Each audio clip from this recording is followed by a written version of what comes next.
नहमदुहु व नुसल्ली अला रसूलिहिल करीम अम्मा बाद फ़अऊज़ु बिल्लाहि मिनश शैतानिर रजीम बिस्मिल्लाहिर रहमानिर रहीम। अस्सलामु अलैकुम डियर व्यूअर्स, हमारा आज का टॉपिक है रोज़े का फ़िदिया कितना है, यानी फ़िदिये की मिक़दार। ये भाई मोहम्मद शाहिद साहिब ने लाहौर से पूछा है। वो कहते हैं कि मेरी वाइफ बीमार है, वो रोज़े नहीं रख सकती हैं। उनका फ़िदिया 30 दिन का देना है या 60 दिन का देना है, और कितने पैसों के हिसाब से देना है।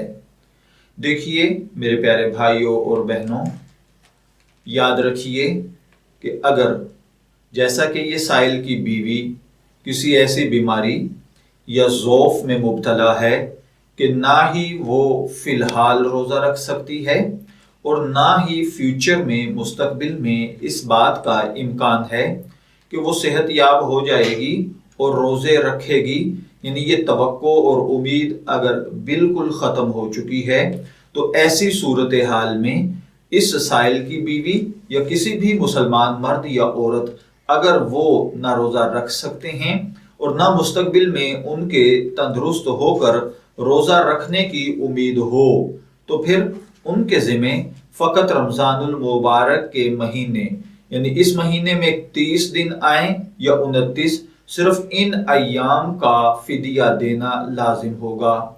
हर रोज़े का फ़िदिया सदका फ़ितर, जो कि एहतियातन 2 किलो गंदम या इसकी कीमत है, इसके बराबर होगा। इस हिसाब से तमाम रोज़ों का फ़िदिया देना चाहिए।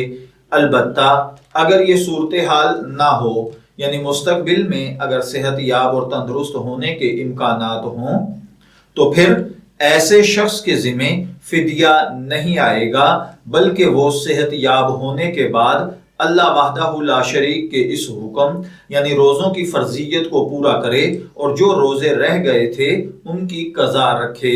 इसके अलावा कोई चारा नहीं है। मैं दुआगो हूँ कि अल्लाह ताला हमें इन बातों को समझकर इनके मुताबिक अमल करने की तौफीक अता फरमाए। इजाज़त दीजिए, फिर हाजिर होंगे किसी नए टॉपिक के साथ। तब तक के लिए अल्लाह हाफिज़।